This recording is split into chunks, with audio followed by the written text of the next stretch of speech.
Hear ye, hear ye, hear ye. Welcome one and all to the Dukes of Gaming podcast. Thank you for choosing to hang with us for the next hour and some change as we bring you into the world of video games. You can find us on your favorite podcast service. Watch us live on Twitch. You can find us on YouTube, whatever floats your gaming boat. As always, I am joined by a fellow Duke of Gaming, and I wouldn't have it any other way. He is a Nintendo hater that plays all of his games on the hardest mode. He is the Duke of Education, Alfredo. And of course, I'm your host, Thomas. Good to be here. Alfredo, how are you today, sir? Also great to be here. I am doing pretty good. I was about to say can't complain, but can complain because I had to take down wallpaper all weekend and it was not fun. You're playing the video game of life. Yes, the most fun video game of all. It's the most rewarding. You get the most XP. Do you though? I don't know. Yeah, come on. Yeah, know. you do. I don't know. You do. I feel like this, what is this, an RPG? I feel like it needs some improvements. Would you rather level up or get a promotion? Level up. Wow. Because if you level up, then it will be easier to get a promotion. Your boss is listening, like, duly noted. Hey, give me a Udemy subscription. There you go.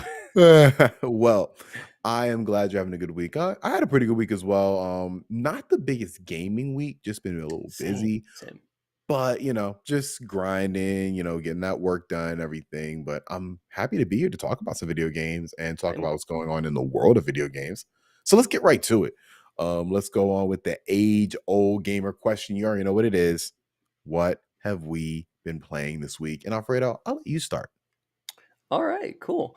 So I've been playing Overwatch 2. Have you actually been playing? I have been actually playing because I gave an update last week, but basically, cut it long story short, they promised old returning players would not have to basically play 100 matches to unlock all the characters. That was not the case. Even though I have 500 hours in Overwatch, none of the characters were unlocked. Since then, it's been fixed. So now I have all my characters and everything, but it was a long road before we got there. I wonder about the people who just went ahead and bought them. The thing is, I don't think you can buy the original characters, if I'm not mistaken. You Okay. definitely can buy like the newest one by buying a battle pass, but you can't. I don't think you can buy like the original ones. I could be wrong, but I don't have to do that anymore. So hooray for me! Good for you. But the two games that I have been playing is I'll start with one called Scorn. So I say I've been playing this game. I'm light on the it's playing this game, but it should be noted that I tried to play this game. Okay, Uh-oh. so this is the game that everyone was hype about. I'm sure you're familiar with it, Thomas. It's like the I have it horror downloaded. esque. Yeah, it's on I have Game it Pass. downloaded to my Xbox. Okay, yeah, it's on Game Pass. It is Ben is super excited to play it, so maybe he loves it. But it's like a horror puzzler game with some like fighting, like with some shooting mechanics sometimes in the game. But it's heavy on the puzzling, heavy on the creepy world, basically. So the world is super cool. It is like you're this undead skeleton.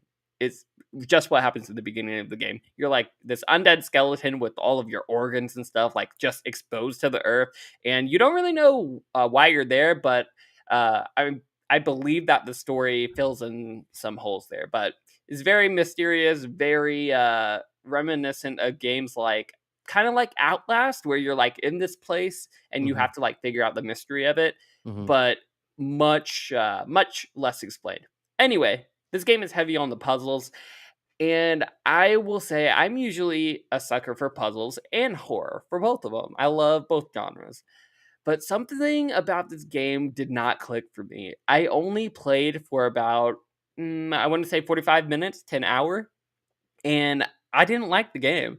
It had everything that was there for me. The world is cool, but it's just not interesting enough for me to want to stick around and solve the puzzles. The puzzles were, from what I saw, they weren't easy. Like they weren't like put this block into a hole. They weren't like that. They were like actually required some thought in there, which I did appreciate. But it just wasn't fun, and it didn't give me enough. Like it was the hook wasn't intriguing enough for me to continue. So I was like, okay, this I don't think this is my cup of tea, and I don't think I'll return to it. But that's okay because the game is on Game Pass and anybody can try it. So hopefully, if you guys did like the game, hopefully Ben will be with us next week and he can tell you about how much he loves this game. But he's been looking forward to it for a lot longer than me, so I'm sure he'll be able to give you all the ins and outs about what he experienced with it. And maybe Thomas, will you even try it?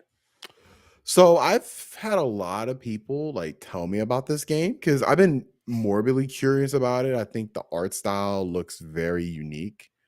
So I was really looking forward to at least trying it out. But everybody keeps saying one key word that makes me not want to play it. Starts with a P. P. I don't know what starts with the P. P U P-U. Z. Puzzles. Yes. Puzzles. I did it. Yes. I'm not a puzzle game player. That's not how I do not want to have to think too hard when I'm playing a video game. You tell me we're Sure. playing a chess match, okay. Like, but for a video game, I'm not in the business of like trying to figure this shit out. When I'm playing Uncharted, the walkthrough's right there when it comes to those puzzle sections. I Not the don't care because walkthrough. I don't care. It's not that I can't solve the puzzle. I don't want to solve the puzzle. I'm playing a You just want to fucking shoot bad video guys in the game. face. I just want to shoot bad guys in the face. I want to play video games for like to increase my reaction times. Like that's a big thing for me. Like and like and story. Story is the other one. Story, or I'm testing my reflexes. Okay. Like there's nothing to really figure out in a game like, let's say, Halo. And there's nothing to really like have to think about when I'm playing a game like The Last of Us, which I'll get to. Right. This I'm either consuming a story or I'm playing reactionary gameplay. Okay. And puzzles have never been something I've loved. That being Except said, Portal, because you were playing Portal and you did say how much you like that game.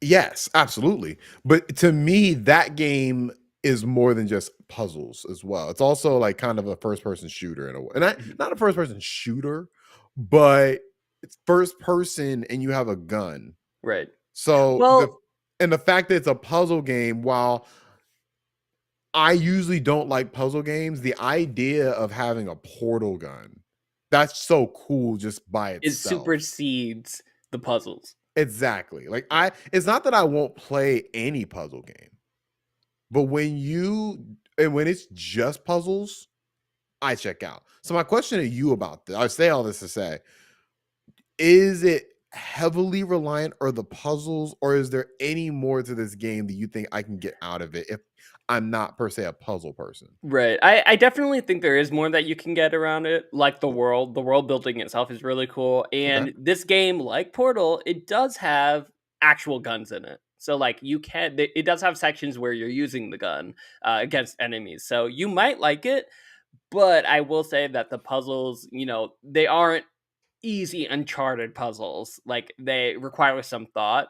So if Mhm. you don't like puzzles, I don't think you'll like it. But like I said, Okay. it's available on Game Pass, so I think you should give it a try just so you can definitively say, okay, not for me, or oh, it's actually more of a Portal like experience, which I liked. Okay. So That's yeah, fair. try it out. I think I will try it out. I have it downloaded, but it takes up a little bit of space. Yeah, So if it doesn't hook me in that hour like you, it's probably leaving the Xbox. yeah, So and I that's okay. want to try it. I like the style. I like HR Giger, right? That's the artist I name, want to I say believe. yeah. I want to say I yes. might be getting the initials wrong, but I like a lot of that style. Like one of my favorite movies of all time is Alien, and the xenomorph that's his design. Mm-hmm. I love that type of design where it's very visceral, but also in a weird way, and not to take us too off course. It's a little sexual too, where it's like shining on human like reproduction almost, where it's like not sexual, but it's like reproductive. Is that the you know This what I'm one, saying? Like yeah. I mean, for it looks this game, disgusting. uh, Like it looks disgusting. yeah. It makes reproduction not sexy, disgusting looking. Well, I think that's what this game is all about. It's about like gross, like visceral. It's gross. You don't want to see it. And from what I've heard, I didn't get far enough to experience this, Mhm. but from what I've heard, it doesn't let up on that like visceralness that the stuff you don't want to see is gonna show you. But Okay. I probably won't. I probably will not experience that. So we'll see. Well, you're not afraid. It's not a you're afraid thing. It's a No, no. you don't It's want to. You don't care enough about right. this experience to Yeah. get that far. Okay, Exactly. It's not my type of game. Yeah. got it. Yeah. Got it. Well, But the other game that is my type of game is actually a tabletop game that I'm playing. So I've been playing this game called Middara Unintentional Malum Act 1. So what this game is, I wanted to talk about it here real quick because this is basically a board game or a tabletop game where that is a JRPG on a board. And it's the first time I've ever experienced a JRPG on a board game that was so close to a video game. Because what this game does is it basically gives you, okay, here are these four characters. You can build them however you want.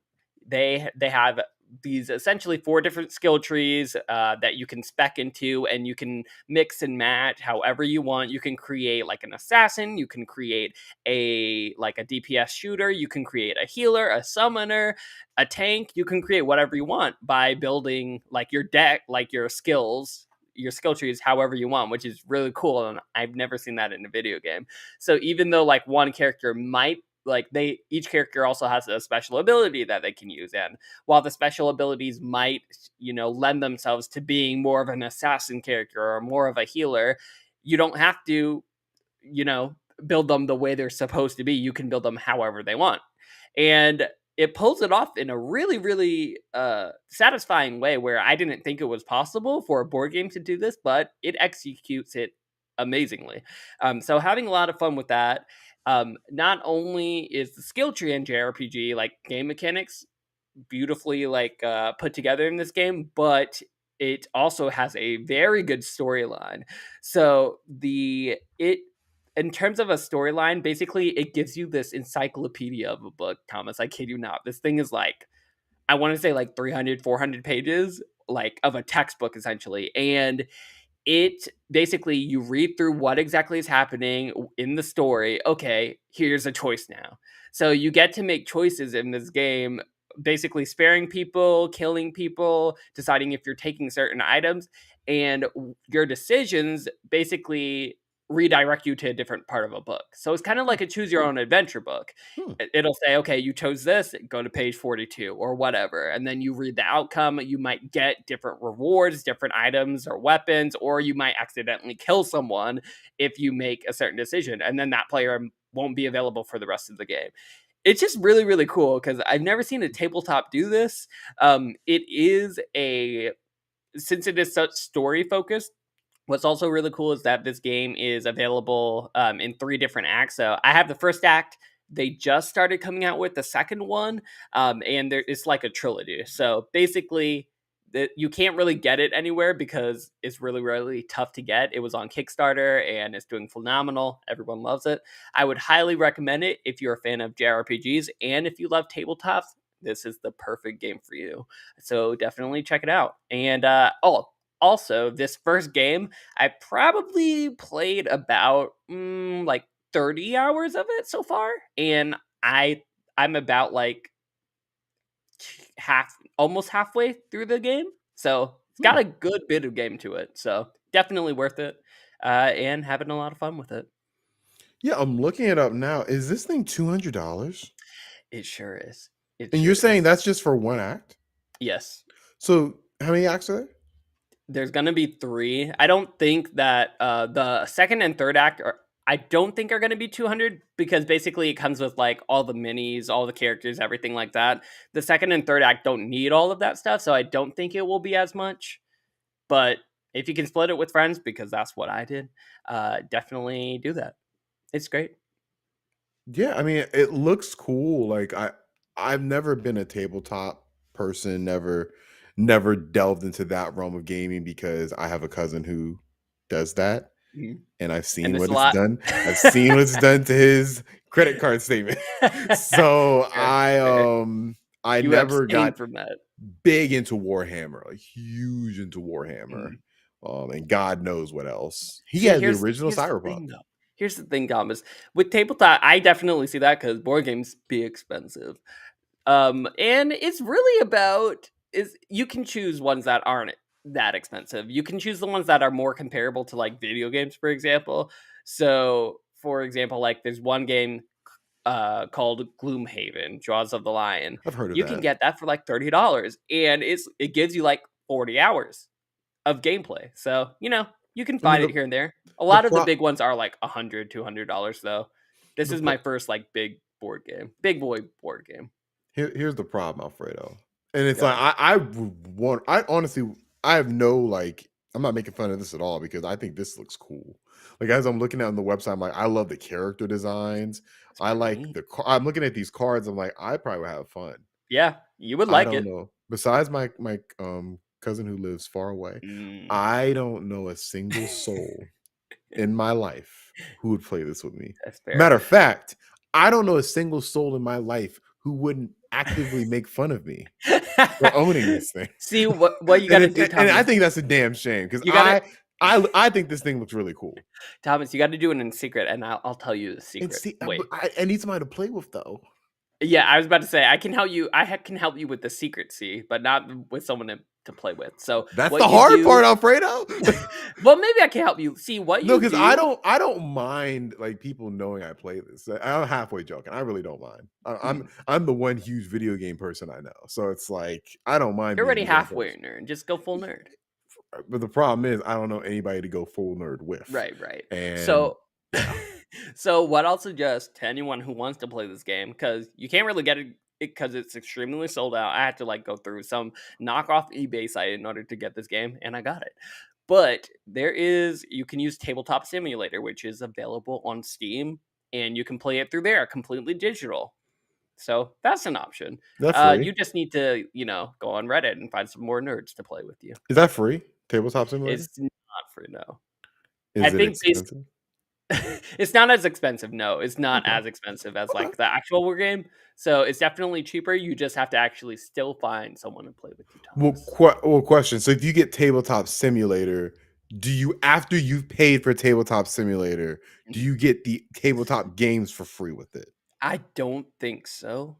I could Okay. be wrong because basically how it works is like people make mods for it, which like pull in the game assets and stuff. So I think people charge for it. I don't think it's free, but it's PC gaming, so there's a little give. There's a little. Oh, apparently the mod is free. So there you Oh, go. cool. Cool. There you go. I was I wrong. I will attempt to try to get into a tabletop game at some point within the next year because I've always wanted to. I've always gone into the tabletop stores in the mall and been like, this looks so cool. It's too Mhm. bad I don't know a soul who would do this thing with me. So Gotta find the nerds, Thomas, in your town. I gotta find the nerds. Well, Just that go to your seems local board game store. They'll usually have tables in the back with nerds playing. You just say, "Hey, you want to be my friend? You want to play this game I just bought?" they're That's gonna all be you like, got get to out of here, nerd. Well, you got to try. You got to try. Gotta try. Well, that What are seems you cool. playing though? I'm playing something. I'm playing two games. I'll start. I put it in the wrong order. I'll start with Bioshock Infinite because I finished that last week. I said I was like an hour. I was actually like 2 hours away when I really like calculated it. I finished Bioshock Infinite. I said at the time that this is definitely one of the best narratives I played in a video game from front to back. Mhm. At least at that point, from that point in time where I stopped. And then once I got to the end, I didn't love the ending, but I don't think the ending did enough to take away from the rest of the experience. So I still Okay. come out of it thinking this is one of the best narrative experiences I've played in video games. Nice. It's not up to par with the original Bioshock, but I mean, Jesus, that's a very, very, Tall, very high yeah, bar. tall order. But I think it's better than Bioshock 2, though. So it kind of sits in that middle. Which I mean, that trilogy has no right to be as good as it is from a storytelling perspective, anyways. So I think this one being the last game in the series so far, I think I think it ended on a really good note, at least so far. I know we're getting a sequel, but Finally, it's been a while, huh? I know. I mean, who knows when that's coming? I mean, But some of us know when it's coming. some of us know. Not me, but Some of us know. Jealous. super. Anyways, so BioShock Infinite, I think it's one of the more creative games in regards to how it deals with race. Not a lot of games choose to tackle race, and I believe that BioShock provided a very interesting angle to it, where it's not part of the main narrative, but it's one of those undercutting things in that narrative where it's like, oh, this utopia, how is it built? And Mhm. then you start to think, oh, it's built just like how America was built. Oh. Yeah. So I thought that was pretty cool. I like the fact that there's kind of like this Malcolm X character, you know, Is there? God, it's not been so long since I played this game. in terms of like like in terms of early Malcolm X before he was converted to Got ya, got ya. before he's converted. It's like she is this rebel that is, very savage and wants a revolution. But the question is like, is this the right means to go about it? Mhm. And then a whole bunch of multiverse stuff happens, and we get to the ending, which is okay. I think that this game, to me, stands the test of time because the fact is, this game's damn near a decade old. And, yes, I'm running it on my Steam Deck. Yes, it's running at 60, but there's not much change from the original release. This is the same as it was when it was released on PC all those years ago and console, of course. And this game holds up in a big way. I would recommend this to anybody who's a fan of first person shooters. I would definitely rank this in top 10 first person shooters I've ever played, maybe even top 5. Hmm. Because I think as a first person shooter, it's a lot better than the original Bioshock. I could see that. What? There's how many years though is there in between the two? I want to say 5, okay. Yeah, that makes 5 or sense, 6. especially Yeah. during that time. Yeah, for sure. I love the mechanic where you're grinding on the rail and you can still like use your gun and shoot. Mm-hmm. I remember at the time playing it, one thing I didn't like was how the game was marketed. Because the game, I will say, when it was marketed, and I re-looked at some of those trailers, that game looked in fucking incredible It in did. those trailers. And I remember playing it on my PS3, it barely getting to 30 frames per second, not looking the best. And I remember being immediately turned off. Like, Yeah. man, I feel like I was hoodwinked a little bit. It was the E3 time where everyone was like up-resing all of their E3 It was demos, it and then was when you get Watch it, Dogs before Watch exactly, Dogs. The exactly. difference is this is actually, I would say, one of the better games of all time. This is on that like pedestal of one of the best first-person shooters, one of the best stories, and also one of the best AI companions. I love Elizabeth. I think Elizabeth is a very good companion. Great death animations. You already know how I feel about death animations.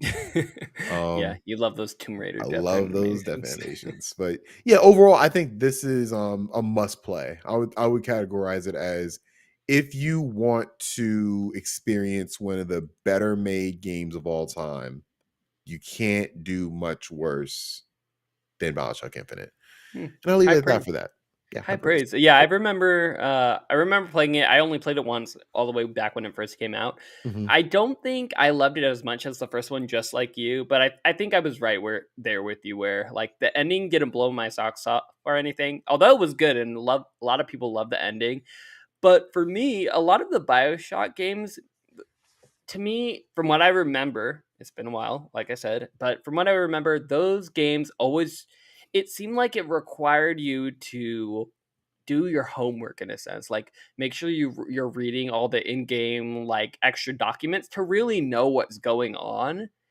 And I hope for the next game they kind of diverge and, don't require you to do so much like detective work just to be able to understand everything what's going on in the world and just give you more of an upfront story.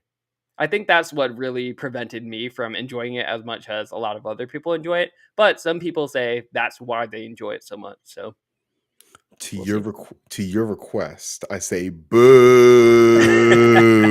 You can't get rid of all the lore. You I didn't can't say do get rid of it. that. I said You can include it in like it, not in newspaper clippings that I have to read there is that I an might miss. I will say, Alfredo, there is an art form to those notes and stuff that are placed in the game world. Like there's an art form to it. There's some games that do it a lot better than others. Last of Us 1, brilliant. We'll get to that. But yeah, well, that's a good example. Control is another one that is pristine in terms of how you. Uh, What? I Are you serious? I No didn't say that, way. but to each their Control own. control is because controls is, this is such a serious world. But Mhm. then once you get to these cards, it's like, oh, it's kind of wacky. Like some Yeah. of this stuff is, and I love that because it kind of like it keeps the game's tone in check. I'm just not a fan in general of in-game required reading. Okay. It's not even required, but it is required for you to understand what's happening. That's what I'm not a fan of in games. Okay, so you don't like it when it's like you don't like it when it's not optional.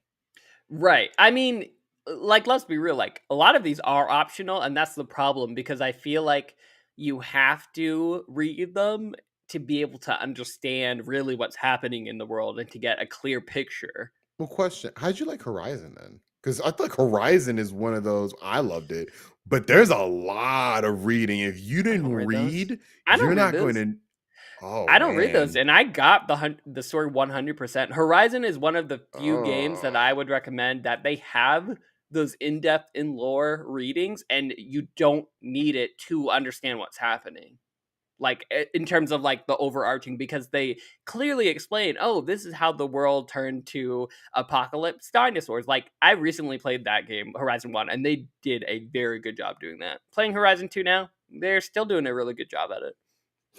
I felt that with Horizon specifically, if I didn't read all that stuff, like there's key things I'm missing. Like Oh, maybe I did miss stuff then. yeah, like Maybe I missed like stuff. Horizon's one of those ones where I would argue that some of this stuff needs to be out of the notebooks and be Well, put in the main I'm story just because gonna there's a lot. pretend. I'm gonna pretend that I know everything, Thomas, and I'm gonna pretend there's no big jaw-dropping moments in those notes. I'm just gonna live my life. Well, the most egregious one, I'll get to my next game now after this, but the most egregious one is Metal Gear Solid 5. Like that is the most egregious one where and I love it. Never played it. I do love Metal Gear Solid 5, but there was legit days where I would sit for 40 minutes with my PS4 listening to tapes that I collected. and if you didn't listen to those tapes, Alfredo, You were just you confused. already with the tapes barely know what the fuck's going on. Right.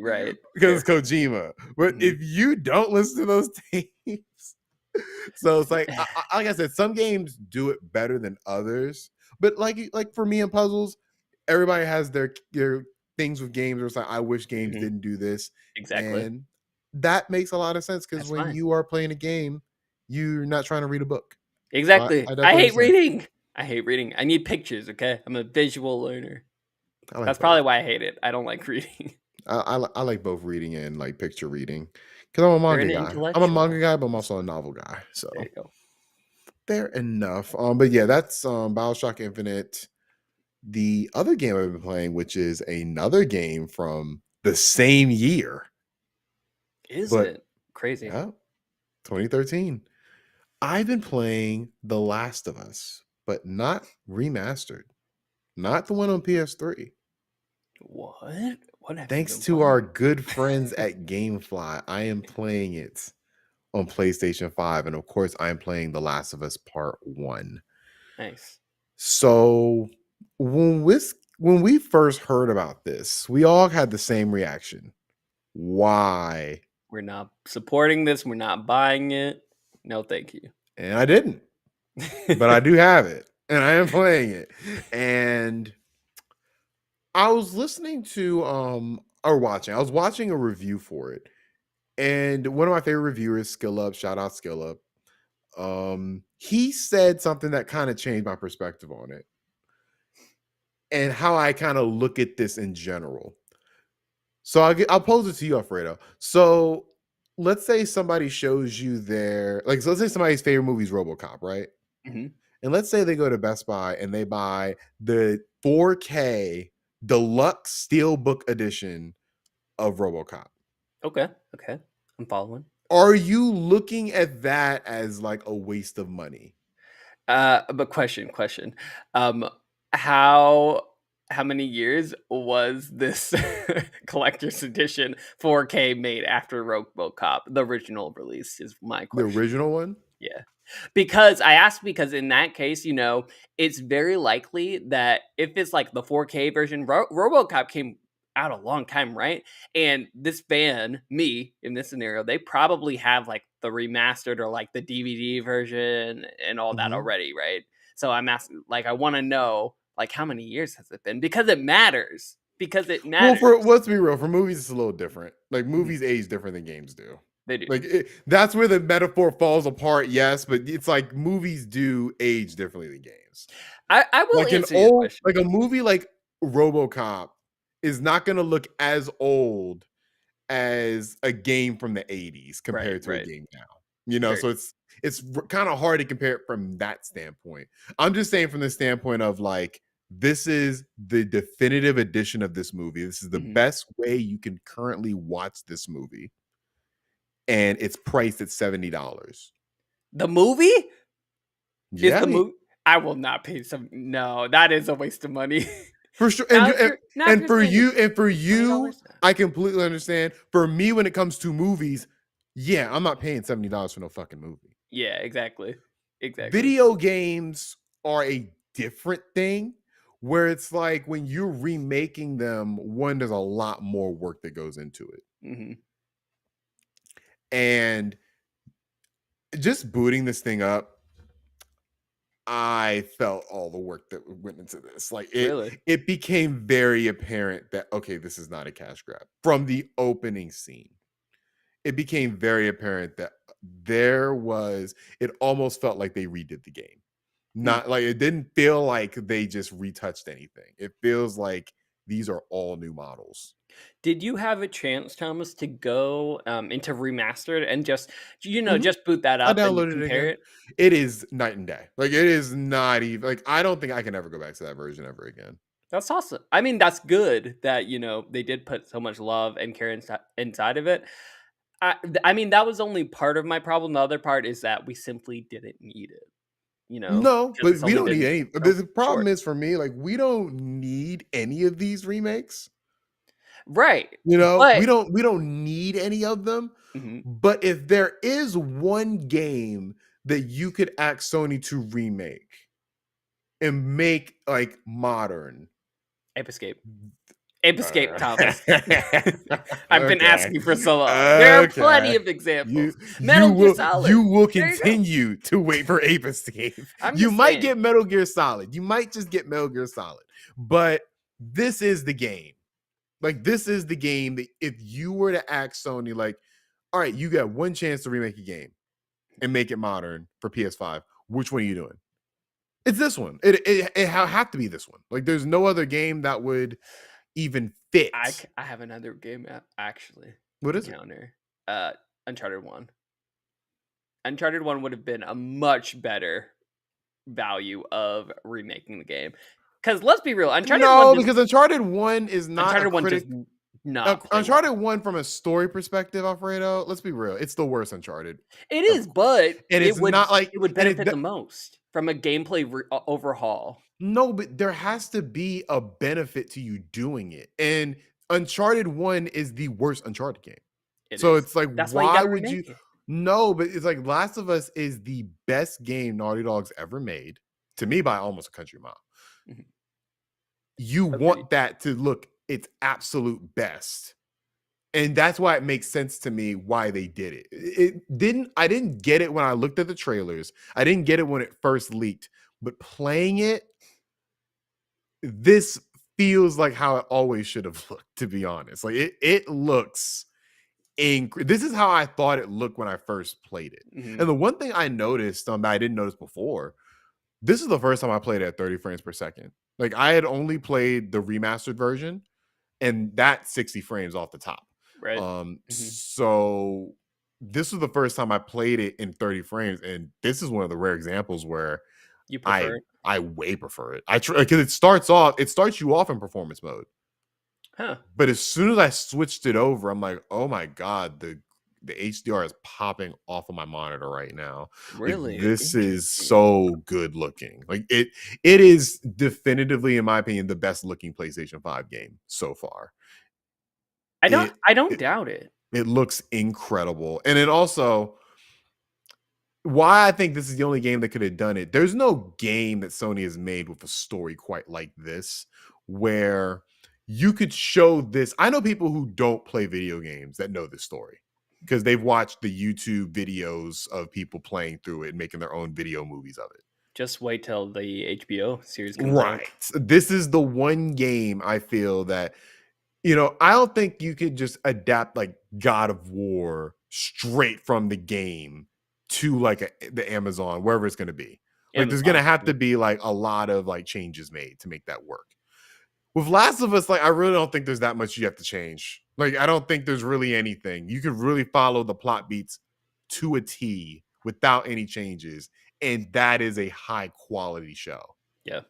And so for me, I was reminded how good this game is. I think when time passed and you haven't played a game for a while, the last time I played this was 2020, right before Last of Us 2 dropped. I played through half of it. You when time goes by and games start looking older, sometimes you forget how good they were. And so with this game, it reminded me, okay, this is on a different tier than Mhm. to this day. I don't think there's been a game that, from a story perspective, that is in terms of like just a narrative, like A to Z telling a story. I don't think there's been a game that's really touched this. I definitely agree. What I want to know, Thomas, to close this out, Mhm. because we've got some topics. Speaking of 30 FPS, actually, Yeah. I wanna know, now that you have experienced The Last of Us Part 1 in all of its glory on Part 1 on PS5, would you recommend that other people buy this game for $70? Like, would you recommend that I buy it for $70? Being a Last of Do Us you fan. want to play The Last of Us again? That's the ultimate question for it. If you do, yes. Like I would, if you want to play The Last of Us again, you owe it to yourself to play this if you want to play it again. Interesting. Okay. I don't think it's. All right. I think going back to remastered is fine. Like it's a fine experience. This is definitively better in every way. So if you have the income to pay the 70 and you really want to play Last of Us again, why not? Like that's my All right. response to it. Huh. Like it's Interesting. I not a was not must. expecting that. Yeah, it's not a must play if you've already played through The Last of Us. You have no desire to play through it again. Like, yeah, no, don't pay 70. There's no difference. And you're missing factions, even though I understand why factions is not there. Like, I was complaining about that when Because we they were first. working on this game, Thomas. Well, That's no, I'm why. saying factions from Last of Us Part 1. Oh yeah. But you're not going to release a faction, an all new factions while you're making a factions. Right. So I get it. Like, I'm not too offended by that anymore. I am. But yeah, just from a motion capture standpoint, though, like Jesus, like there is some moments when I'm watching this, I'm just like, I don't know how you could get much better.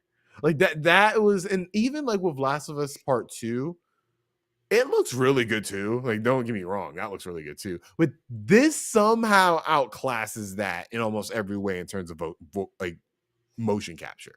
Hmm.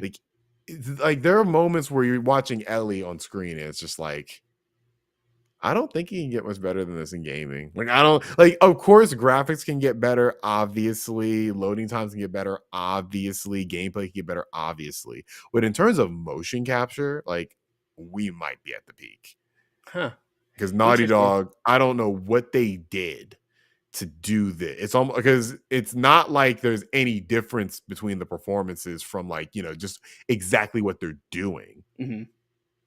But the quality, I've not seen a jump like this from The Last of Us remastered to this. Like it's jarring.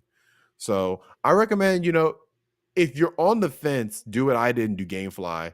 Because I can understand not wanting to pay 70 from the standpoint of it's probably going to be free one day on PlayStation Plus. Yep. One can And hope. $70, you're getting a 20-ish hour experience, or I thought like it was like 23 10. left behind. Maybe I'm wrong. Yeah, it's like 20-ish hours. 20-ish Okay. hours. So from a value standpoint, it's not the greatest value you can have. So I get like holding off for those reasons. But if you have a desire like I did to play through The Last of Us again, this is a great way to do it. And you'll be reminded that this is one of the best games of all time. I'm gonna have to get GameFly. Just use a fake. Take up on that Just use offer. another email.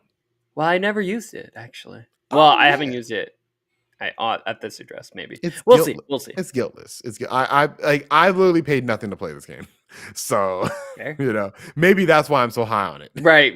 I'm gonna buy it $70. I'm gonna be like Thomas. Well, a game that I am not as high on, and we'll get into our first topic from here, Alfredo. Gotham Knights has had a rocky road from a PR standpoint and has just gotten even rockier because they have revealed that it will not have a performance mode and it will be locked on consoles to 30 frames per second. Alfredo, this is one of your most anticipated games of the year. What are your thoughts? Well, and I'm sorry. There's also a 4-player co-op mode as well. We'll get to that There after. is. I want your thoughts on the negative first. What's going on? Oh my gosh. Okay. This game, as you know, I cannot wait for this game. Well, yeah, I can't wait for this game to come out. I only got 1 week till it comes out now. It comes out this Friday. I can't wait. I'm gonna be probably Robin main, maybe Batgirl from the looks of it. But the more that comes out for this game, I don't know. I feel like I'm on a roller coaster with this game. I was super high off of this game when it was first announced, and like a lot of people didn't like that Batman wasn't in it. I was super happy about it. Then they started showing stuff. They started with Nightwing, looked terrible in my opinion. I wasn't excited. They showed Red Hood, not really great. Then they showed Batgirl. I'm back on it. And Why did they now show Batgirl first, yo? yeah, I think they wanted to get like the bad ones out of the way. Maybe I don't know. But Ben wants to main Nightwing, so different tastes, different tastes. But all that to say is, I was really excited for this game. Now, what they did was first earlier this week, they said, okay, we're gonna announce a 4-player co-op arena mode, which everyone was happy about, even though it comes out like a month later. We're happy that we get a 4-player mode. Awesome. And then they were like, oh, but also we're gonna you can't have 60 FPS. And I'm still here for it, Thomas. Okay, I'm still here. I'm still behind Gotham Knights. I will be getting this game. I am getting scared though, because in addition to this week the previews started coming out as well, and people are kind of on the fence about this game. Most notably saying, "Oh, the story looks like it's going to be cool, but the gameplay, we don't know about the gameplay yet." So I'm all about the gameplay. I want the gameplay to be solid, and I don't know. I feel like just the fact that you can't we're going back from 60 to 30, where 60 has kind of been commonplace in the console industry now, right? We were used to 30 FPS back on the PS4 era, and then they started giving us performance mode, and it's like night and day difference, right? Like it just feels a lot of the time so much better, if especially 30 FPS is fine if you want that movie like experience, which is kind of what you were describing earlier, when you were talking about Last of Us Part 1. Am I right, Thomas? It's Yeah. more like a movie.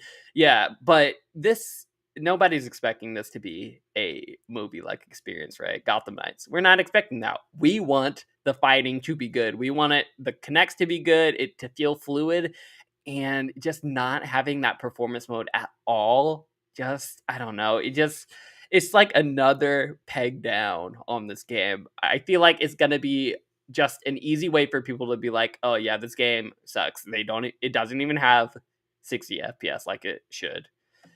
I don't know, what do you think, Thomas? So I want to just first start off by listing some games that have co-op modes that run at 4K 60. Most first-person shooters. So you're thinking Call of Duty, you're thinking Destiny 2, you're thinking Borderlands, but let's leave first-person shooters aside. Let's go to a game like Returnal. Returnal looks damn good playing co-op. It does. Looks pretty damn good. So I don't like, and look, I'm not a game designer. I'll preface my comments by saying I'm not a game designer. I don't understand the reasoning as to like I'm not really that mad about, oh, we don't have a performance mode. It's more so because you're saying the co-op is the reason why. When I have, besides if it's split screen, because split screen is different, that is a hard thing to pull off because you're basically generating the game twice. I understand that, but this is an online co-op game. What does co-op have to do with the frame rate? I mean, the only thing I can see is because they did specifically said it was for co-op, and specifically because it was untethered co-op. So you could be like in one part of the city, whereas like your co-op partner be literally all the way across, like miles away in another part of, all the way on the other end of Gotham City. So a Gotham is essentially like a big, like, for lack of a better term, party. Like It seems from what they said because of the untethered experience. You know how in co-op games, you can't go 5 meters or 20 meters away from your co-op without like it being like, hey, stay close to your partner or whatever, right, or we'll like teleport you or whatever. right. This one doesn't have that limitation. So I can definitely see, okay, like they're definitely spending more resources because they got to think about, okay, what's happening in all of these different parts at the same time. So I could kind of see it. It's just really disappointing because I feel like it's going to be really, really, really hard to go back to 30 because like I said, 30 to 60 feels night and day, and you don't want to go back. Like it just feels wrong. This game is so weird because Yes. I want to like this game. Like I think I've we all liked do. all the Arkham games. Like I love Batman. I think Batman has the best rogues gallery, Batman has the best assortment of supporting characters of any superhero, and it really is not close. Yeah. It's like very far apart from, I think seconds maybe Spider-Man, and that's pretty far apart. So this game has a lot going for it. We've never seen the Court of Owls fully adopted in pretty much anything besides like the cartoons. Mm-hmm. So from that standpoint, I'm like, yeah, count me in. Batgirl's, I love Batgirl. I love Robin. I like Nightwing. Not the biggest fan of Red Hood, but yeah, he's okay. I'm fine with him being here. I love how they've done Harley Quinn. You don't really see Harley Quinn kind of be maniacal, like in terms of like a strategist. Yeah, she's always in Joker's like back pocket, like his shadow, essentially. Right, either that or she's just straight crazy. Well, yeah. This actually feels like she is like the brains of things. Like it, I like that because I've read certain comics when she's portrayed that way, and I love those comics. So I'm a big fan of that. This game I do have a quick question. Mm-hmm. Quick question, because people are asking in the chat, who's going to be your main again? Is it Batgirl? Well, my main's probably going to be nobody. No, you're not playing it? It's not that I'm not playing it, but Alfredo, I'm going to pay $60. I think actually it's 70. I'm going to pay $70? I'm going to pay $70 to play 30 frames per second? I don't know, man. I told you. I think I told you before this chat started. I feel like I've made all my video game purchases for the rest of the year. You did say that. And I don't think that we'll get to the other one that I'm probably not buying, but I don't know if Gotham Knights is making the cut. Damn sure not before I see reviews. Yeah, that's going to be the interesting thing, right? Like, reviews are going to tell us all, and I have a feeling that it might end up in the 7 range, just but basing on if it ends up in the all 7 the news, range, everything. I'll be interested. Like, oh, really? I was 7 and up. You're expecting lower than that? Yes. What? I am. No, I don't think so. Because I don't think reviewers are going to be really keen to the gameplay systems of this game. Like, I think this is going to be another Avengers in terms of the gameplay. No, it won't be. It won't be an Avengers. It won't be. Are you confident about that? I'm very confident it will. I was one of the diehard Avengers. I played Avengers. I enjoyed the single player. I also played a lot of the multiplayer, which was very trash. And I played much more of it than I should have. But it won't be anything like Avengers. I'm pretty confident. Just seeing already what we have from the previews, it is already like tenfold better than Avengers. So that's not my main concern. My main concern is, will the combat be fun, I guess, which Avengers was not. It's a big question. It is a big question, but like, will I enjoy like taking down people with like, when I play my main, who's probably going to be Robin, when I play as Robin, me like, too. If I'm going to have a main, it's probably going to be Robin. So yeah. I am with you with that. Or Batgirl, one of the two. But like, will it get old? Like, will the combat get old? Is going to be my question. So, well, my big thing is, can I turn off those goddamn numbers? Like, that's a big question too. That is a good question. I do not want to see numbers when I'm playing a melee game. Like, that is not, unless it's like a Devil May Cry or something like that. And even then, I don't think those have numbers. It's like, I do not. I'm too familiar with these Arkham games that I feel like that's going to be the main problem for me. And the big problem is this game going to look better than Arkham Knight? I think it will. It will. It has to. I've seen side by sides of what they've shown compared to Arkham Knight, and I was not impressed. Really? Like, that Gotham in Arkham Knight is shiny. This Gotham is not shiny. Like, it does not. Gotham isn't supposed to be shiny. It's supposed to be grim. No, it's supposed to be dungeon. Dark shiny. It's supposed to be like shiny in the dark. Mm-hmm. Like, it's supposed to give off like a gothic feel. Right. Like, that's it's in the name. It's like, it's supposed to be a gothic city. Things do. This city does not. It looks like a generic city in the dark. But one thing that this game will have that Gotham City does not is civilians. There will be civilians walking around. I don't know why anybody would be walking around at nighttime in Gotham City, but they're going to be doing that. Well, they do They'll in the be comics, pedestrians so and stuff. that's comic accurate. And like, Yeah. I think that's cool. I think that's cool. I think this game has a lot going for it like that. I think that they can make some really good improvements to what's already been established in the Arkham series. Um, I support like it's not like I want this game to fail, but when I keep seeing these headlines back and forth and back and forth, and like I can only assume the PC version is going to be 60 frames. It's got it. Yeah, because they specifically said on consoles it will be 30. So And I guess that probably my fundamental question is like, what kind of PC are you gonna need to run this game at 60 frames per second if it gotta get can't that run on? 4090. Because as far as I know, the PlayStation 5, Xbox Series X, they're like in terms of like NVIDIA graphics cards, they're like 2080s if I remember correctly. That Around sounds right. I so think they're you better than 2080s, but they're a little bit yeah because they have custom they're mhm. custom so yeah but around that ballpark. You're telling me like if you have a 2090 graphics card, you can't run this game at 60? I mean, That time will like tell, right? Time will I tell. like that's what I'm curious about. Like, is this game gonna be that demanding? And then just from a visual standpoint, it's not gonna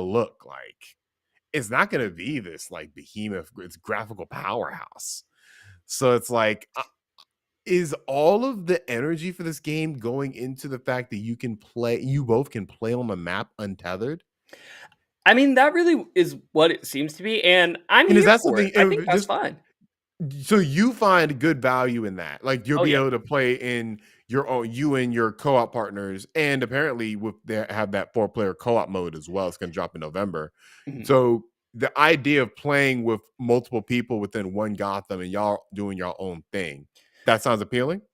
I mean, yeah, honestly, Okay. because I'm a big co-op guy. You know Okay. that. I Yeah. love co-op games, specifically local co-op We still games gotta and do like Portal campaign. 2. I haven't We do have to forgotten. play that. So I'm a huge co-op game. So anything like supporting co-ops, I am here for it. What like I said, like you, I'm hesitant about this game. I will still be buying it, so I will let you know how it actually turns out. But what does give me hope for this game is the fact that it does seem like they're thinking about the future already. So we briefly mentioned that they're going to play that they announced that Gotham Knights will have a 4-player co-op arena mode. So it's not like it's not the campaign mode, okay? You can't have Nightwing, Batman, or not Batman. You can't have the four knights in Gotham just walking around untethered. Like that's not what it's going to be. It's going to be more like Ghost of Tsushima's 4-player survival wave mode, where it's like an arena mode where you're just defeating bad guys, like 4-player co-op kind of style, kind of like a wave survival mode is what I'm kind of getting the vibes of, Right. which I'm here for. I love Ghost of Tsushima, and they had a very similar mode. It was great. It was awesome, and it seems like it, this is what it's going to be just for Gotham Knights, and I'm here for it. Uh, it's exciting because they said, okay, a month after launch, we're going to have this new mode. So that makes me think, okay, they're thinking about maybe supporting it in some way. Maybe even though they said that right now we won't get performance mode, right? But there's always hope for it in the future. There's plenty of games that we have gotten for PS4 that like months later down the line they decided to release a patch. Oh, now 60 frames performance mode is now available for this game, like for The Last of Us 2. They did it for that. For God of War 2018, they did it for that. So I'm sure once they are better to harness the power of the PS5 later and all the other consoles, that performance mode will come. It just is a matter of, will Gotham Knights be relevant by the time that actually happens? Will they keep supporting it by adding new modes other than this 4-player co-op? Like, will they keep releasing things for it every month or so? So we'll see. We'll see. I hope it does well. I think anybody who hopes that a game doesn't do well, I really want to just give you a hug. I was gonna say boo, just heckle them. Yeah, I'm like, I want there to be as many good games as possible. God forbid a Batman game be good. You know what I'm saying? Like, I Right, would right. love this game to be a 9 out of 10. And if it's a 9 out of 10, this is a day one. Let's not get crazy. Let's I'm not get saying, crazy. yeah, I and mean, it's we do want that. We yeah, want it to be a 10 I'm out of saying 10, I but want it to be there. Like it's not gonna happen. it's not gonna happen. But I love the world of Gotham City, and I love the Bat family. if this game hits from a story perspective alone, I might honestly, it could get a 6 out of 10. But if they say that story is real good, like you No might way get you me. get 6 out of 10. No way. I don't know, There's Alfredo. That combat system worries me because I it see a doesn't. 7, It, 7 to 8. See the a scoring in problem there. I think it's going to have, excuse me, review wise, is that you're probably going to put the reviewer on this that played through the rest of the Arkham Mhm. series, and They're gonna be continually comparing it to that. if the team made a Arkham game, so you're going to actively compare that combat system, Right. and from what I've seen, this combat system ain't up to snuff They don't compared even to have a those. counter, Thomas. The counter button is gone. So I think from that perspective, it's going to suffer, and that's the thing. I'm already going in ready for that. I want to know about the story. If that story is mediocre, then then I'm probably going to hold off on it. But I'm not fully lost on it. I really do hope this is a tale, kind of a comeback story at this point, I really hope because so. it's definitely gone through its fair share of PR troubles. But we shall see, and we'll see within the next month because it comes out in Yeah. like a week, right? Yeah, I will let you know literally next show because I will be playing it. So unless it gets like 5s or 4s, then I'm not Oh, gonna buy it. so But you don't have it pre-ordered? no, I don't pre-order games, Thomas. What is that? What? I don't pre-order. Pre-order I'll is just go to fun. GameStop and buy it on the Ugh. day of. There you go. Ugh. Don't Anyways, hate. anyways, let's get to our next topic, Alfredo. And the next one, I didn't really have anything to segue into it because it's kind of a I very was gonna say, you know complicated. who is hating on Oh, a good. game? Oh, good one. I'm really sad about this story. So Bayonetta 3 is going through a little bit of controversy, tad bit of controversy, not Gotham Knights level. But the original voice actor, who is named Helena Taylor, I want to make sure I get her name right. Mhm. She has been Bayonetta from the start since the original game released in 2009, I believe. I said that weird, 2009. 2009. 2009. Right? But yeah, she's been the original voice actor since then. And if you hear this lady talk, she's definitely Bayonetta. Mhm. And her voice has become iconic. It's one of, I'd say Bayonetta definitely is one of the more iconic video game characters. For sure. And for the third outing, it was reported October 5th that they were going to be replacing the voice actress with Jennifer Hale. And Jennifer Hale is known for the Mass Effect series, known for various characters in Overwatch. So many Um, things. yeah, she's She's been in a lot. She's one of the more known yeah. voice actors, period, in the If you world. played a video game, she's probably a voice in it. Let's put it that way. Most like just like the girl who plays Aloy. She's been in a lot of like Oh yeah, Ashley. Gosh, what's her last name? Ashley someone. Birch. Yes, Ashley Birch, Yeah, and she's also I know her from Laura, the D&D thing. From Last of Us. Laura Bailey. Laura I'm Bailey. sorry. Laura They're all Bailey big. is the one from the D&D little Okay, thing. got it, got it. Yeah, that's Laura Bailey. So yeah, there's definitely a group of voice actors who pretty much seem to get all the big roles in video games. And Jennifer Hale is definitely one of them, and she landed Bayonetta for Bayonetta 3. And what's And interesting about that mhm, actually is that they only announced that after the trailer came out. So Jennifer Hale was voicing Bayonetta in the Bayonetta 3 trailer that they had shown like yeah, a couple days back, and a lot of people couldn't tell. And then they were I like, could "Oh tell. yeah, we I did." could tell it was a little different. Like I couldn't put my finger on it, but I was like, she sounds different. Mhm. But I didn't realize they literally changed the voice actress until I saw the headline. And Platinum said that it was due to, and this was from Game Informer, in an interview with the director of the game, Yusuke Miyata. He stated that there were overlapping circumstances that prevented Taylor from reprising her role for the sequel. Now, that's very interesting wording. Mhm. Kind of They makes it. It they kind of makes usually it don't say sounds much, like honestly. it kind of makes it sound like, oh, schedule overlap. Right, Like exactly. that's what it kind of sounds like. Then say that, but when you hear that, just in terms of like my little experience in the entertainment industry, that sounds like scheduling issues. Mm-hmm. And They definitely apparently, wanted to make it seem like that was the issue. yeah. And that is not the issue. We got an update on that because the original voice actress, Helena Taylor, released a 4-part video on Twitter, Twitter. basically saying that she was offered way lower than what she felt was worth for the role. And she was only offered as a final offer, not like the initial offer they came with her with. Her final offer for it was a flat rate of $4,000. Mm-hmm. Now, I have a couple friends who do voice work. I asked them their opinion on it, and when I explained, because they're not in video games, they do animation. They don't know anything about video games. When I explained to them who Bayonetta was and how many copies of Bayonetta 1 and 2 have sold, they said that is a crazy low amount. Yeah. And just from my, like, without even hearing that opinion, that sounds like it sounds very low. It sounds pretty disrespectful, honestly. It sounds very disrespectful. Now, Bayonetta is not Mass Effect. There's not as much dialogue as like a game of that. It's not The Last of Us. It's not that tier of dialogue kind of game. There's a good amount. Like there's a decent amount of There's talking some in Bayonetta. cutscenes in there, Thomas. There's There's some some long cutscenes. cutscenes. She Bayonetta's just talks in the talking. middle of the game. Like right. So it's not like it's a little bit of work.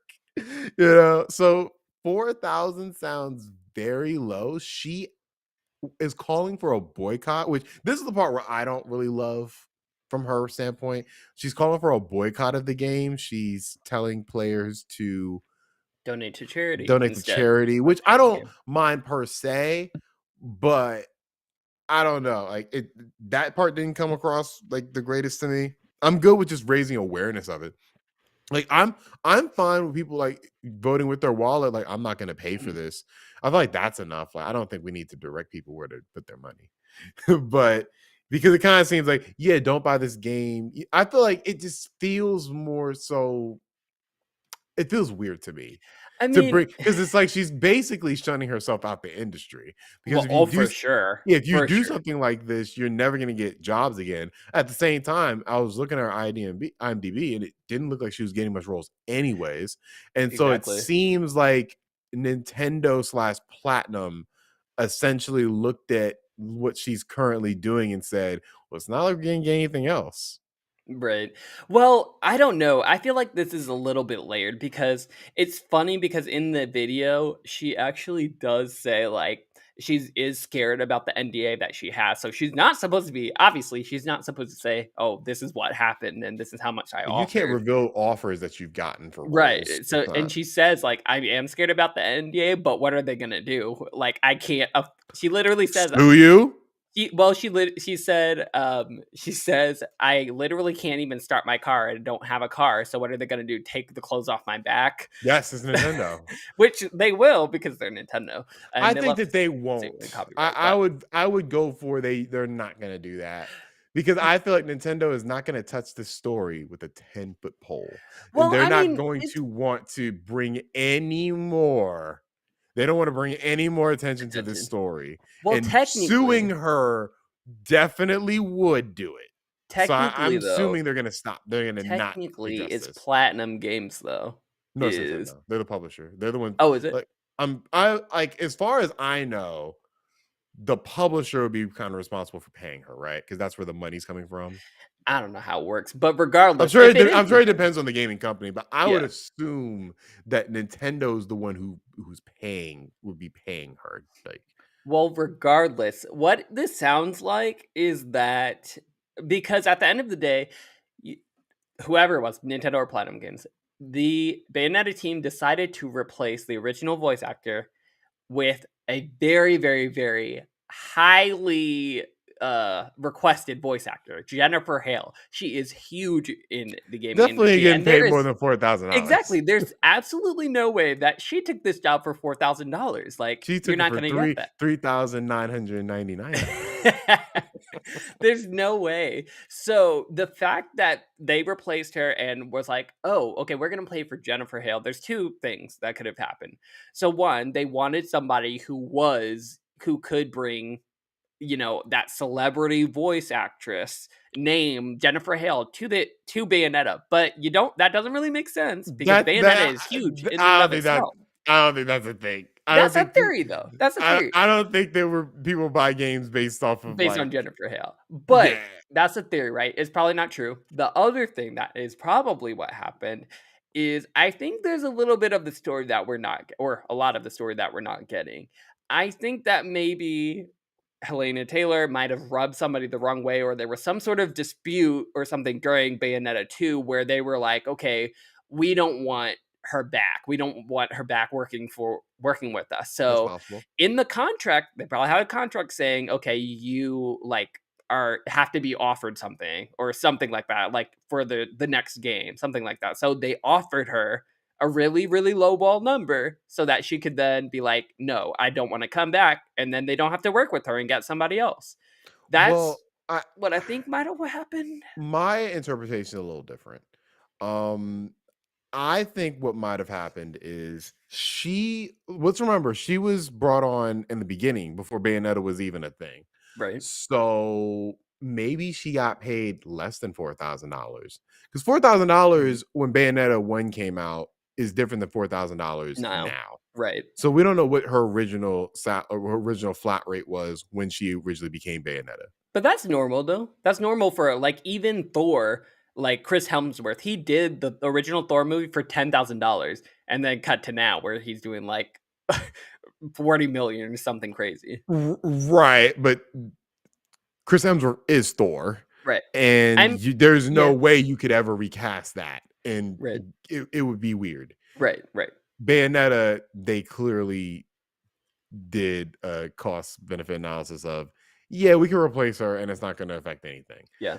So it's a little different from that standpoint. I'm just saying she might have been paid lower than $4,000 for the first time. Oh, Maybe for she sure. got paid around $4,000 for Bayonetta 2.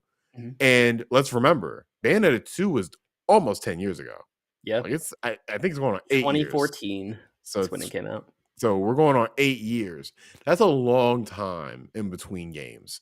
And things change. Like her living situation has changed a lot since Mhm. then, as she self-proclaimed. And maybe Nintendo saw that she's not the biggest name in voice talent anymore. And so it's like, well, we'll just give you what we gave you last time.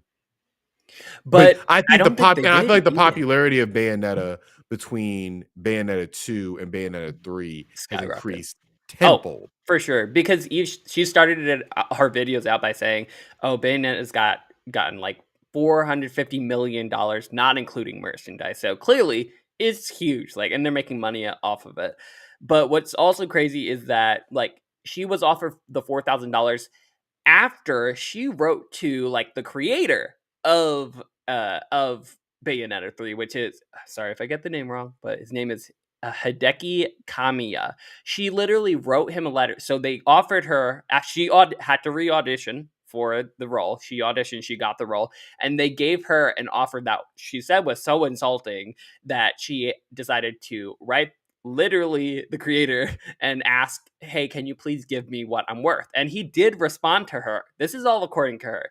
He did respond to her saying they value you, and that's when she got the $4,000 offer.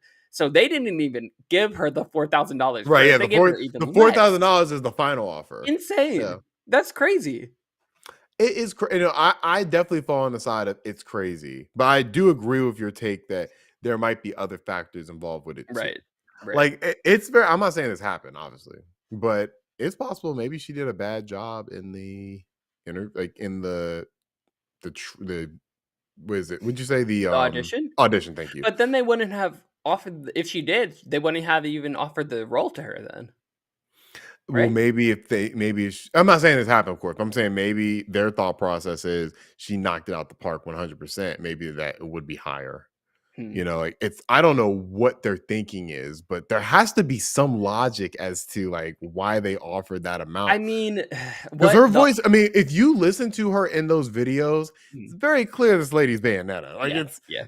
I don't even think there's that much like acting going on there. I think she's literally just talking into the mic and I like could definitely see the acting there. She doesn't sound like she doesn't, not like, saying no, naturally of sound course express seductive. how she's expressing it like the seductive nature of Oh, yeah. Bayonetta. I'm saying in terms of just her natural voice, Yeah. there is not You can hear it in there. she's not Tara Strong. Right, right, exactly. You know what I'm saying? Tara Strong has played so many different roles and literally like she So different changes voices her every time. voice. So it's not that. She is talking her natural voice to be Bayonetta. Right, And maybe they feel that going forward, because I'm sure Bayonetta 3 is not going to be the last Bayonetta game. right. They'd She rather work with somebody who is more established in the industry, even if it's going to be more money. Mhm. Also did talk about, oh, they're gonna make, like, a spin-off with, Jay, the other character in Bayonetta 3, and then she was like, "Don't buy that either." Yeah, I mean, clearly, Helena Taylor is bitter about the situation. I would be too, probably, I don't like it but, either. And I I'm mean, not saying I'm not gonna buy it ever, but I'm not there's buying it day one. And I wasn't gonna do it before this, but Mhm. with this, I'm like, well, yeah, I'm not gonna buy it day one anyway. Hey, Thomas, So guess what, though? It's still when you do buy it, it's still gonna be $60 because it's not true. The Nintendo. Bayonetta games actually have gone on sale for pretty reasonable Really? prices. Yeah. Okay, good I to got know. the Bayonetta collection on Switch for $20. Okay, I gotta be on the lookout because I want that deal. But one other interesting part about this is that, you know, Helena is bitter, and she goes as far, not only to boycott this, not only to boycott their next game, Mhm. but she also says basically that she kind of crosses a line by also slamming Jennifer Hale. I don't know if you heard this, but in the videos, It was half and she half. It wasn't like she didn't I mean slam I her. mean, she basically says that, like, Jennifer Hale has no right to, to sign her name as Bayonetta from here on, even though she literally is voicing the character now because she took her job in doing so. So now she is Bayonetta, right? But she clearly showed that she is bitter about this situation, justifiably. But She made a taking that on comparison, the other. right? Like, what was the comparison she said in the video? Oh, it was, she said something along the lines of, she has no right to do it, just like Helena has no right to sign her name under a character from the Golden Compass that she played, something like that. But Which I was she was mad. She was I mad. remember I saw that and I was like, that's not the best, that's not the one-to-one comparison. Yeah, I yeah. get what you're saying, and I don't even think you're wrong per se, but at the end of the day, like we get to Bayonetta 6 and Jennifer Hale is still like she would have made more Bayonetta games than you. So Yeah. is that point is she banned? But not Like I but don't not like that for argument. I lack don't of like that wanting to. idea. Yeah, yeah. I get what you're saying, yeah. I'm just saying, she's mad about it. I would be too, She has but all the right to something be mad. happened. And Something if she happened. feels I don't think that she's in danger of Nintendo like coming after her because Nintendo does not want this story to fester on for too long. Right. Not near the release of this game. This is Right. questionably 2 their biggest weeks. game of the year. And we got 2 weeks till it happens. It will be really interesting seeing how, like, this call for a boycott might affect their sales. I don't think it will affect it that I don't think I it's gonna I affect really it at I don't think all. it will. I was already not But we'll buying it. see. It's not like this changed my mind. Yeah. But it definitely put a little sour taste in my mouth because just from I make my own art, Mhm. so I'm sure she views her voice talent as her art. Right. And this is just a sad reality of business. And I feel bad for her. I hope that, in some way she's made whole. Like I don't know how you make her whole if you're a Nintendo or Platinum, but because she's obviously not gonna be Bayonetta anymore. Right. But I do think it's kind of weird to just all of a sudden replace her, and you're gonna replace her with somebody who's more expensive. Right. It Right. that is Yeah. like, it'd be one thing if they replaced her with somebody who wasn't really known. Yeah. 'Cause I'm like, "Alright, yeah, you're going for the cheap ones. Alright, cool." But you literally said, "Alright," because one side you're making it seem like it's a budget issue of why you can only offer 4,000. But it's clearly not a budget Clearly issue not. because you gave Jennifer Hale probably more money. Definitely. So it's just like a weird situation. But I think you said it best. We probably don't know all the information. Yeah. So I'm sure Nintendo's going to try to make this story go away. She might get some Good hush luck. hush money. Good luck. The Good story's luck. out already, so A lot of people fail trying to get money from Nintendo. I do hope that Bayonetta 3 is a good game, though. I think it will still be, but it's on my fantasy list. I need it to be a good game. Here's to hoping. Here's to hoping. Just like how we've hoped that we'd get any news on a Silent Hill game, and we might get some news courtesy of Konami. And they have announced on their new website that there will be a Silent Hills transmission, wherever the fuck that is, on October 19th to provide updates for the series. It's a news update, right? Yeah, I'll be quick. Not the biggest Silent Hill fan. What? Okay, to be honest, I don't think I've ever played a Silent Hill game. I've played Silent Hill 2. I played one of the other ones. I played one on PSP. Not the biggest horror fan. I think I've said this before because I just don't get scared. So it's my genre. I love horror. Yeah, it's like it has to be real good. Like it's got to be Hereditary. If it's not Hereditary, I am probably not gonna like it because I see through the plot. Scary games. I need it to fucking terrify me. And hey, this could be it, Thomas. You know what the good thing about this is? One, we're getting it on Wednesday, like this week. And also, there are reports that it's not just one game. We're getting multiple games in the Silent Hill franchise. I think that's why they're doing this like conference-ish, like Nintendo Direct style kind of showcases what it sounds like, a transmission. And I think there'll be a little bit for everyone. I think obviously we'll get the next entry finally in Silent Hill. And we might even get like some asymmetrical games. Who knows? Maybe a mobile game. Who cares? But I think the interesting thing to ask is what do you think is going to happen with, PT? And will we have any sort of, connection between what that game was supposed to be, which was supposed to be the next Silent Hill, and what they're going to announce this week? You are doing a whole lot of dreaming there. That I was not expecting a PT question. PT is dead. Like, let's be just saying, it's possible. I don't even think they are even allowed to, because I'm pretty sure that was made by Kojima. I'm pretty sure that was made by Kojima's studio. Mm-hmm. So I don't think you can. I don't know actually. I don't know if it was made by his studio because that was before all the Konami. That was when he was still with Konami, and that's why they had to drop the project. He had a studio in Konami. Yeah, I didn't know that. Yeah, Kojima Productions. I don't know what it's called now, but yeah, Kojima Productions. I'm pretty sure PT was under them. Okay. I don't think they should touch that because there's nothing positive that can come out of touching PT. Like, there's absolutely nothing positive. But Thomas, what if they made amends with Kojima in the background and he's like, "Oh, I'm actually gonna be making this game." Alfredo, I would show up to wherever they're recording this thing. I would shake the head of Konami and Kojima and be like, where the hell is Metal Gear 6? What are we doing working on Silent Hill right now if y'all have made amends? Are you serious? If they made amends and we're going to work on Silent Hills? Yeah. And not Metal Gear? Oh my God. I would lose my shit. Thomas, they got to do the remake first. Baby steps of Metal Gear. So that's why they're going to do the Silent Hill new one. They're going to revive PT in this transmission, which you will see this week. And then they'll be like in a couple, like maybe next year, they'll be like, oh, here's the remake. Oh, and we're also making Metal Gear Solid 6. End of show. There you go. Kojima's working on way too much shit right now. He's working on one thing. And maybe like 3 games. What are you talking about?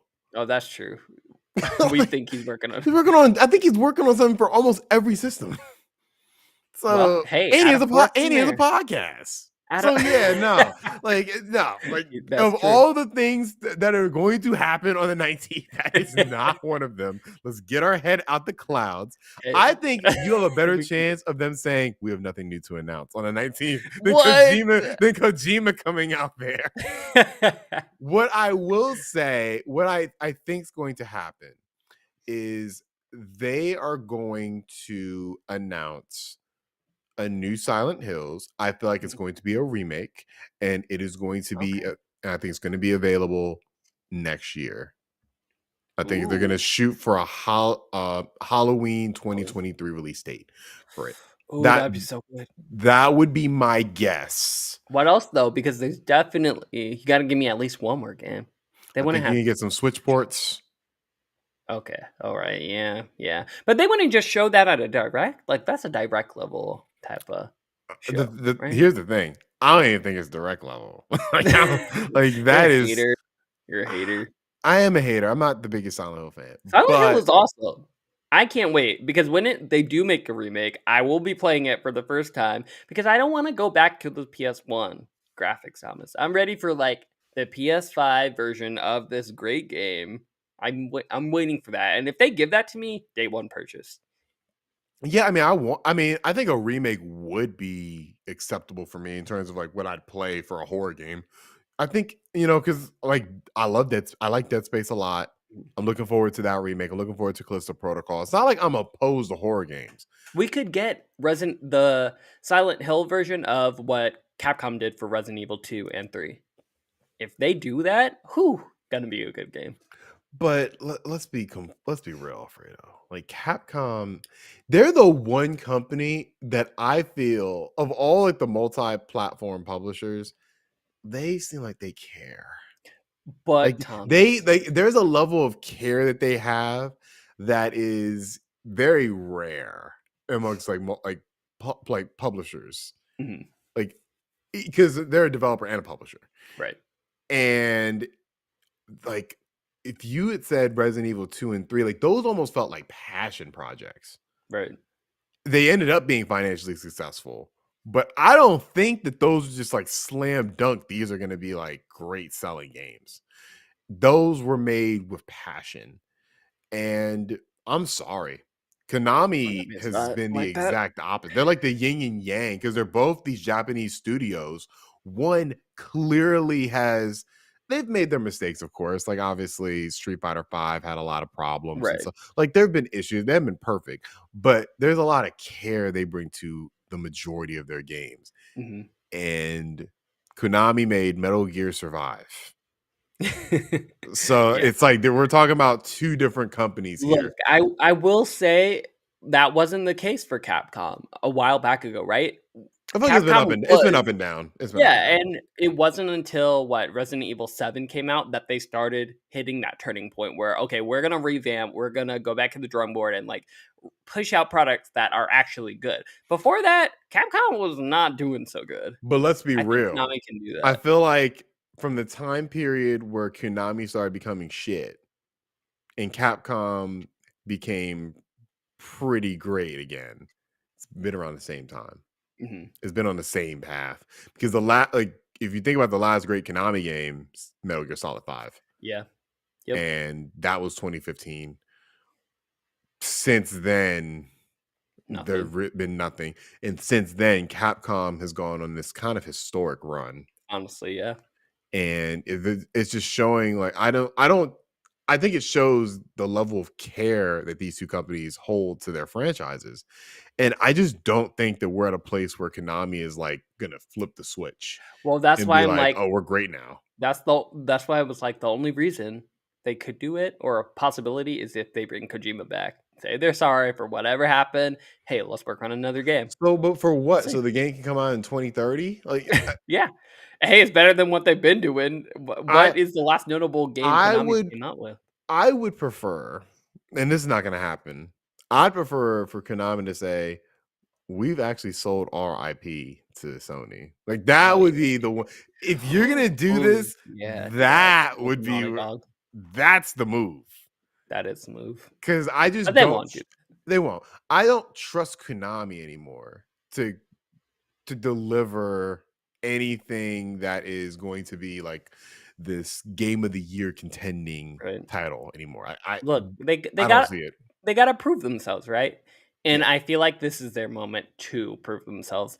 Put out the Silent Hill transmission this week. We'll see what everything looks like.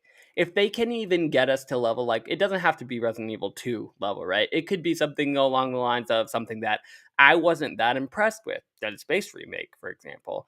Like something along those lines. Like for as an update to the Silent Hill franchise, Mhm. like I would be here for it. That sounds great. I would Like do I something like that. The thing is, I don't know if I don't know if I'd be here for it in terms of I'm going to pay $70 for this remake. I don't think I'm there for that. Like, but It I depends on would. how well it's done, right? It Yeah, like depends. I'm very curious. I think there's a lot that could be announced, but we shall see on the 19th, Yep. 2 days from now, or 3 days from it. 3 Oh, days it's midnight technically. midnight. So yeah, I was looking at 17th, but yeah, close enough. That's going to be on Wednesday, right? It's on Wednesday, yeah. Can't wait. So we shall see about that. We have another remake that is in the news as well for more unfortunate reasons. We have the Splinter Cell remake having a hitch in its development because the director is not just leaving the project, but they're leaving Ubisoft in general. Um the remake was officially announced Last last year, December. right? 2021. Yep. Hmm. And so I don't think losing your director before the game is out of production is ever good. I can't say that's ever a good thing unless he was, like whipping people in the back. Yeah, besides that, I think that this is not a good move in terms of like for the game's sake, in terms of it coming out in any reasonable fashion. I Mhm. think this definitely is going to delay it wherever its estimated time of release was.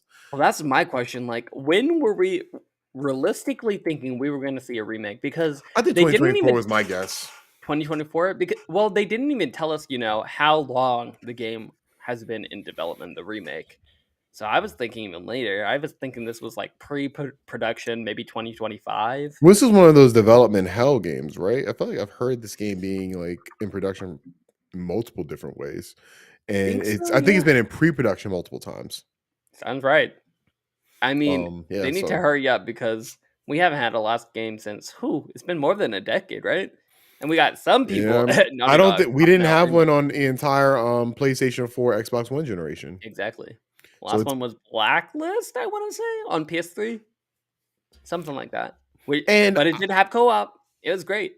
I will say I feel like games like The Last of Us and Metal Gear Solid 5 have ruined games like Splinter Cell. Really? How so?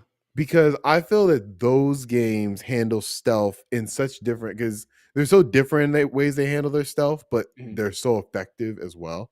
Like Last of Us is all about this kind of dynamic stealth, Right. Which I where love. especially Last of Us Part 2, where there's so many ways you can attack this level, and stealth is one of the components. But there's a specific satisfying feel where you Mhm. do stealth in Last of Us, and it almost makes it feel like it's part of the story, even though you're just playing gameplay. That's Right. why I call it like kind of dynamic stealth. And then there's Metal Gear Solid 5, which is basically a stealth sandbox where you pick the time of day, you pick your loadout, you pick your companion, and you go out stealthing. And there's just a freedom that you are given where you can really hone your skills at stealthing. Splinter Cell is a different type of stealth game, and I feel like it's kind of antiquated compared to those two. And I mean, there's other ones as well, there's Dishonored and stuff like that, Mhm. but I don't know where Splinter Cell fits anymore because you have to imagine it's going to be within that, like, because all these Tom Clancy games kind of are starting to meld together to me. I mean, definitely, the last few that we've gotten is most Right. notably like what Wildlands, And Breakpoint Breakpoint, and even the Division. I love Division Division, but they all have the same like feel. looking they're the same looking, not combat, but the same looking like UIs. Yeah, and that's true. navigation. But to be fair, those are all like military. The Splinter Cell is supposed to be like the ultimate spy stealth game, and I think that's where it can differentiate itself. Because I don't know about you, Thomas, but I can't even think of the last good spy stealth game that we've gotten, and I really want one. Like that just sounds like a good game. Can you Hitman. think of any? Besides like the last Splinter Cell game coming out in like Hitman. 2013. But that's not a spy video game though. What would you call it? It's a hitman. You're a I hitman. know, That's but different from being a but spy. but in That's different. terms of like, yes, we're getting really pedantic. You're getting a little pedantic. We're not. We're not. Look, okay, here's the difference. I'll lay it out for you. I'm A sorry. I'm sorry. hitman, I was being disrespectful. I said 2, 3. Hitman's third in that. yeah, Metal but Gear 5, Last of Us, Hitman. Those are the 3 stealth games that kind of define last generation. okay, here's the thing. I'll break it down for you. Hitman games. Okay, you're going to a location. You're sprinkling some poison, seasoning salt on a burger. You're disguised as a chef. You serve it to your person. They choke. They die. Right. Tom Clancy's Splinter Cell. You're crawling under the truck. You're using your drone to fly up to this machine to get the evidence. Make sure you get in and out, making sure you're knocking people out so you don't get caught. You're doing all of that. Yeah, there's some of that in Hitman, right? You're knocking people out to steal their clothes, steal their costumes. But at the end of the day, there's no drones. I'm There's not no gonna lie. spy gadgets. That's the best part of being a spy. Yes, there is. What do you mean? What is there? Like, yes, he's not a spy in terms Yeah, of he works for the government. exactly. But whoever's funding him is giving him spy level equipment. Get All like the what? stuff that you described are missions within one of the 3 Hitman games that were released in Does the he get past a couple of drone? years. I can't remember. Yes, he He gets a does have a drone? drone. Okay. So Does he, does he he definitely crawls through like wherever you're saying. Like he definitely does all that. Like I feel that a game, and honestly, I'm sorry I didn't mention it. Hitman is the main competition this game would be, and I have to assume that that Splinter Cell team has to be looking at these Hitman games like, God. they probably are, but I wanna be a spy, Thomas. It's different from being a hitman. It's not the same. Especially when you consider, okay, Hitman, right? Well, what are we getting from Hitman 3? We're getting, like, those episodic, or was that Hitman 2? Episodic games, was that 2? Where you're getting, like, the episodic, like, mini That was levels? Okay. Well, regardless, my point is that you're not a spy. In Splinter Cell, typically you have this like overarching narrative about, you doing cool spy stuff. You're going in the bathrooms, they have they are teleporting you. It's like Harry Potter, they're teleporting you to the secret base, all of that. Versus Hitman, it's a little bit more dry. The setting is more dry in my experience. I'm not one for, taking on these different personas, taking part of these different disguises and that being the main hook. That's like the main draw of a Hitman game for me, like just dressing up as the different people and assuming these different roles versus like you being a assassin in the shadows and like just taking people out. That's like the main difference for me. Am I making sense? yes, A little in a bit. way, but I feel like you're being very pedantic. Okay, fair. And also, Metal Gear, he's a spy. I never played that game, so Metal Gear Solid, doesn't like, count. but I'm saying for Metal Gear Solid 5, like they've had to look at that Right. and been like, shit. Like, What are we because gonna to do make Metal next? Gear Solid 5, like, that's an expensive game. Hitman is an expensive game. And I would assume that Splinter Cell is not going to get those budgets. So you're probably going to That's fair. Yeah. an inferior game. And there has to be a level, to me, it has to be a level of what's the point? Yeah. Because we know this is not going to be like one of the top selling games when it comes out. Like it's not going Do to be like Splinter when Cell games not sell that well? it's not that they don't sell out. We don't know. It's Mhm. been how long since the last one? Been Almost a like decade. 2013, yeah. It's been a decade. So it's kind of an unknown property at this point. And I think it's safe to say a lot of gamers have moved on. But then you have diehards like me just waiting. Just I mean, waiting. that might sell 1,000 copies, but I don't think I don't think the amount of money this game is gonna generate, because the only way it's gonna generate a lot of money, it's gonna become something you hate. It's gonna be a free-to-play game, or it's gonna be Oh, yeah. it's like, Right. that's the only way it can make money, and it's gonna be, from a quality standpoint, probably not the par. I It's honestly, to me, the same thing with Skate, where it's like, I remember when that game got announced, and it was, it was a lot of great, vibes with it. Everybody's like, "Oh my god, Skate's back, yay!" And then Mhm. we find out, oh, it's a microtransaction free to play game. Yep. Oh, it makes sense, but it's like, oh, that It's don't not what we sound wanted. great. Yeah. And I just don't see a world where they release a $70 Splinter Cell game for Xbox, PC, and PlayStation 5. I don't see that. Like, I can see it. I can see it. Because people, well, as we know, how many topics did we have today that were all about remakes, right? Remakes are the hot new thing. People are nostalgic about games that they played in the past that they want a modern version of it.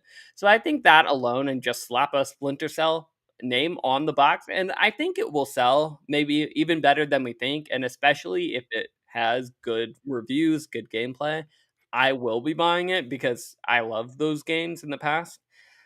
But I definitely agree with what you're saying. Like, it stealth games typically don't do like super well, right? Take Dishonored for example, or like Thief games. Like, stealth games typically don't sell that much. I think a stealth spy game could be different if you market it well.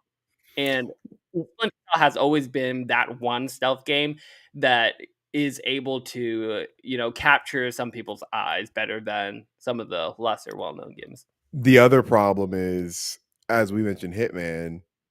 Oh, I forgot. I know. I think their name is I IO. know Interactive. Mhm. I know. Thank you. They're making a James Bond game, Yep. and it's just like, I feel like this game is never gonna find a good time to release and If they make could it make sense financially. I just don't see if it. they could get they have to get it out before that game, right? Before the James Bond I game. mean, I it's mean, this not, because that game is actively in development, and this one doesn't have a doesn't have a director. director, yeah. So it's That's like, the I thing. don't like. I would, if you were to ask me to like put some money on it, like which one's coming out first, I'd probably say the James Bond Give game. me a year for James Bond and a year for Splinter Cell with the new director. Yep. Alfredo, you're gonna play that James Bond game, be like, this is what I wanted the Splinter Cell game to When am be. I gonna play it though? I'll be Probably happy 20, with that. probably 2024, I assume. Oh, it'd be I great. don't think Oh, this game's coming 2024 out for anytime sure. soon anyway. So I am. I mean, look, I've had minimum, like, I've played Splinter Cell before. I think I beat a Splinter Cell, but it was an Xbox franchise for the most part, and I Yep, didn't have an Xbox. or So PC. yeah, as I only got to play it when I was over a friend's house. So I don't have the level of love there. So maybe that might be what's kind of informing my decision, is my Fair. opinion on it as well, because I don't have the love for it. I'm kind of looking at it as an outsider. But I do This is your feel, chance with the remake. I mean, there's a lot of games coming out, man. Like, there's a Hey, lot if of it's on game. Game Pass, maybe. If it's on Game Pass, that's a problem for them. Game Pass games do great. What are you talking about? Your mileage may vary on that, but that, I don't know. I just really, I hope. I mean, look, I want the game to do well. Like I said, I don't want any game to be bad, but I would assume, if I was a betting man, I think this is going to be one of those, it's not coming out of development hell. I think that Splinter Cell, I feel like we're gonna see, what's the dude's name? What's his name for Splinter Cell? What's his name? Oh, Come ooh, on, shame on your on us. spot. Splinter Cell Shame fan, on come us. on. Come on. Shame on Sam. us. Sam someone. Sam Fisher. Yes. Sam Fisher. How did I know that and you didn't? I said Sam. I gave you the name. You didn't get the last name though. But but Sam Team effort. Fisher, I'm assuming we will see him in some capacity. Maybe Smash. Oh my god. Or we probably will see him in a mobile Probably game. Fortnite. Like, I feel like we're gonna see him again.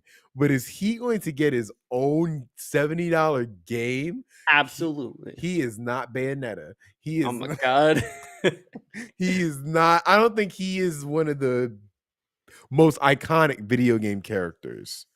So I don't think that he himself is going to be able to carry an entire game. Oh, I'm gonna agree to disagree with you on that, but we'll see. We'll see in 2024 when James Bond will Maybe probably come out, 2024. and Maybe. then maybe we'll have the Battle of the Spies. I mean, James Bond is gonna win if that does happen. I think they can get it out before. We'll see. Honestly, the best Well, case we'll scenario see. for it would be if they just not sold it, but let I'll make Splinter Cell. Like that would be the best case scenario. Or let hell. I mean, this is gonna sound crazy. Give it to Kojima. Oh my god. What? Absolutely not. What? Absolutely Come not. on. Come No. on. No. Come I don't on. need Let to him be have it. confused when I'm Let him playing this have his game. Metal Gear spiritual success. That would be No. perfect. No, it That wouldn't. Alfredo, that would be perfect. Give him a Metal Gear successor. I refuse. You're gonna I bring in refuse. mechs. Just Come what I on. wanted in my This is the stealth future. game. This is the future. This is the future we want. Nope, not me. I'm out. Give him I'm out. Silent Hills, give him Splinter Cell, Yeah, give him no. all the dead franchises. Just let him have them. I mean, if I was gonna get if that was the deal, I could get a Silent Hill game and but I would have to, give up Splinter Cell. I would take Give that. up. Yeah. He's gonna give you a good game. No, it won't. Like you said, it's gonna have Nex in it. I don't want that. Well, he doesn't have to listen to me. I want next in it. But I digress. I want to thank everybody for listening or watching the Dukes of Gaming podcast. Again, you can listen to us on your favorite podcast service. Watch us live on Twitch and watch us on YouTube. Hit the bell as well to get notifications on when we drop our latest videos. You can even email us at therealdukesofgaming@gmail.com. Have your question read live on air. We post everywhere, every week. So make sure you start your week right with the Dukes of Gaming. With all that being said, thank you, and I bid thee farewell. Peace. Peace. Thomas, did we talk about Microsoft and how they said they were gonna release? They made like $2 billion or something like that. I'm just curious.